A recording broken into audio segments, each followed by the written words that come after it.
Tasty ആയിട്ടുള്ള ഒരു ghee rice or നെയ്ച്ചോറ് ഉണ്ടാക്കുന്നതിന് വേണ്ടി ബസ്മതി റൈസ് വാഷ് ചെയ്ത് ഡ്രെയിൻ ചെയ്ത് മാറ്റി വെക്കാം. ഈ മസാലകളാണ് ഇതിന് വേണ്ടത്. അതിൻ്റെ കൂടെ കുറച്ച് ഗ്രീൻ ചില്ലിയും പിന്നെ ലെമൺ ജ്യൂസ്, വെള്ളം ചൂടാക്കി വെക്കണം. ആദ്യം പാനിൽ നെയ്യ് ഒഴിച്ച് നമ്മൾ എടുത്തു വെച്ചിരിക്കുന്ന മസാലകളൊന്ന് വറുത്തെടുക്കുക. ശേഷം ഡ്രെയിൻ ചെയ്ത് വെച്ചിരിക്കുന്ന റൈസ് അതിലേക്കിട്ട് ഒരു 3 മിനിറ്റ് ഒന്ന് നമുക്ക് ലോ ഫ്ലെയിമിൽ വറുത്തെടുക്കാം കേട്ടോ. എന്നിട്ട് ആ ചൂടുവെള്ളമില്ലേ അത് അതിലേക്ക് ഒഴിച്ചു കൊടുത്ത് അടച്ചു വെച്ച് കുക്ക് ചെയ്യാം.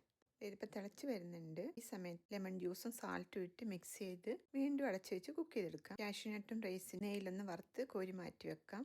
ഇനി ഒരു ഓണിയൻ നീളത്തിൽ ഇതേപോലെ അരിഞ്ഞ് നെയ്യിൽ കുറച്ച് കോക്കനട്ട് ഓയിൽ രണ്ടുകൂടെ മിക്സ് ചെയ്തിട്ട് കുറച്ച് സാൾട്ടൊക്കെ ഇട്ട് വേഗത്തിൽ നമുക്ക് വറുത്ത് കോരി മാറ്റി വെക്കാം. 2 ലീഫ് മല്ലിയില ഇതേപോലെ ചോപ്പ് ചെയ്ത് വെക്കാം. റൈസ് ഇപ്പം കുക്ക് ചെയ്ത് വന്നിട്ടുണ്ടോ. റൈസ് എല്ലാം വേറെ വേറെ ആയിട്ടാണ് ഇരിക്കുന്നത്. ഒട്ടി ഇരിപ്പൊന്നുമില്ല. ബൗളിലേക്ക് അതിട്ട് നമ്മൾ എടുത്ത് വെച്ചിരിക്കുന്ന റൈസിനും കാഷ്യൂനട്ടും ഒക്കെ ഇട്ട് വീണ്ടും റൈസ് അതിലേക്ക് ഇട്ട് ലെയർ ആയിട്ട് നമുക്ക് നട്ട്സ്, റൈസ്, കൊറിയാണ്ടർ ലീഫ് ഒക്കെ ഓണിയനും എടുത്ത് കഴിഞ്ഞു.